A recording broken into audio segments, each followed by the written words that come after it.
Well, it's often said that there are no right or wrong investments, but rather appropriate and inappropriate investments. Much has been written about tax-free savings and investment accounts, and there was considerable excitement when these vehicles were first launched. While they do offer novel benefits, as with any other investment vehicle, our guest says they are designed for a specific purpose and should not be viewed as a one-size-fits-all solution. Hester van der Westhuizen is advisory partner at Citadel Financial Planning and joins us now. Hester, thanks so much for your time today. So before we talk about tax-free savings accounts, I want to talk about the appropriateness and inappropriateness of an investment vehicle. Yes. How do you determine that?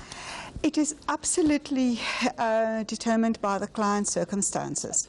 So, and it's not just investment, because most of the times you can choose between things like a unit trust or an endowment, retirement annuity, a bank account or so. And where the client, what they are saving for, that actually is the first choice in what is appropriate or not appropriate. Okay. Because, I mean, if you need an emergency fund, you're not going to tie up that money in an endowment. For 10 years. For 10 years or whatever. Yeah. So that's absolutely, and we extend it to estate planning purposes. Sometimes some investment vehicles are just a better fit than something else. Okay. So it is absolutely individually determined by the client's circumstances. So how would you then describe tax-free savings accounts? What are they designed for? They designed to, I think, make the average wealth accumulator safe. Okay. Because there is an advantage in that. There's a lot of school that says that, yeah, maybe they're not so purposefully, because you can get better benefits over a longer term. For example, in a retirement annuity for saving. So I think your experts are in agreement that tax-free savings are definitely for the long term. Okay. Because you can't use that as a transaction account. Yeah. Because money that you've put in, you can take it out. But when you've taken some money out, you can't go and put that back in. Because there's a limit. There's a limit to how much you can put in over your lifetime. Okay. So what our advice usually is that it is probably a good vehicle for education purposes. You know, you start young. Yeah.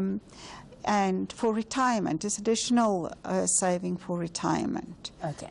And just talking about education purposes, a lot of people have been saying, oh, you know, the great thing is that in a family, mother, father, children, each one can contribute their 30,000 Rand per annum. Yeah. But reading your article, something I hadn't thought about was when the child then now is grown and wants to open their own, that they might have reached their limit. Yes, yeah.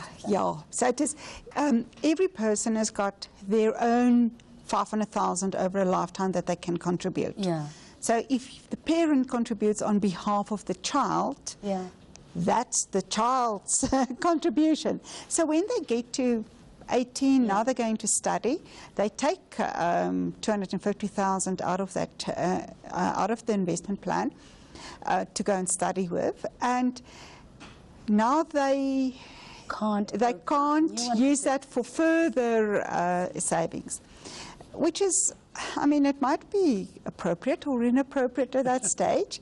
But yeah, if the parent saves for the child in the tax-free endowment or tax-free investment, actually need to know that they're taking away the child's, I would say, right to do choice for later on. Yes. We'll leave it there. Thanks for your time today. Hester van der Westhuizen is advisory partner at Citadel Financial Planning.